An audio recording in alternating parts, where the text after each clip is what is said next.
જય દ્વારકાધીશ. હમીરભાઈ રબારી અને ઠાકરસિંહભાઈ રબારીની ખૂબ મહેનતથી કિંજલ રબારી પરત ફર્યા છે. એટલે ખૂબ ખૂબ ધન્યવાદ ઠાકરસિંહભાઈ રબારી કે સમાજને દીકરી પાછી સોંપવામાં આવી. એમને જે મીડિયામાં એક વચન દીધું હતું કે અમારા દીકરી માટે એક જીવ લેવો પડે તો લઈ લઈશું અને જીવ દેવો પડે તો દઈ દઈશું, પણ દીકરી સમાજની પાછી લાવશું. એટલે એમને લાવી અને કરી બતાવ્યું છે. તો દીકરીઓને આજ એટલું કહેવા માગીએ છીએ કે માલધારી સમાજની કે કોઈના 4-5 મહિનાના પ્રેમ માટે તમે 20 વર્ષના મા બાપના પ્રેમને ના ભૂલી જશો. કારણ કે તમારા સમાજના પ્રેમ કરતાં અને મા બાપના પ્રેમ કરતાં એ પ્રેમ મોટો નથી.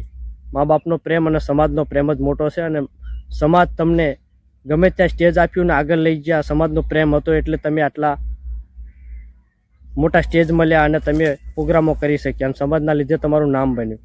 તો મા બાપના પ્રેમને ના લજવશો અને સમાજમાં આવી રીતની ખોટી અફવા ના ફેલાવશો. તમારા પાસેથી આવી શું અપેક્ષા રાખે. એટલે હમીર બારાડી દ્વારકાથી જે વાત કરી રહ્યા છે સત્ય છે. તમે સાંભળો આગળ શું કહી રહ્યા છે. જય દ્વારકાધીશ. હું છું અમીર બારાડી ફ્રોમ દેવભૂમિ દ્વારકા. હવે આ વિવાદનો વિડીયો આપણે બનાવવો તો નહોતો, પણ આપણાથી રહેવાનું નહીં. જે આ હમણાં કિસ્સો બન્યો સિંગરવાળો કિંજલબેન રબારી, અને આમાંથી આપણે માલધારી સમાજને શીખવા જેવી બાબત છે હતી.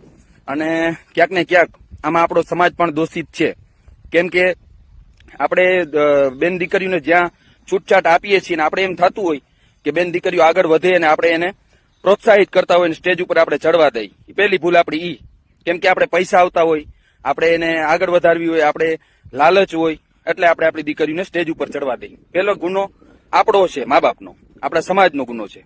આમાં આપણે માલધારી સમાજ, આયર રબારી ભરવાડ, આમાંથી આપણે સબક લેવી જોઈએ ને ભવિષ્યમાં આવું કોઈ ના થાય ચીજ એની આપણે આમાંથી એક સબક લેવો જોઈએ અને આમાંથી શીખવાની જરૂર છે. આ જે થયું એ હવે પછી ના થાય એના માટે આપણી આ બેન દીકરીને સ્ટેજ ઉપર ચડવા દઈને એ આપણી પહેલી ભૂલ.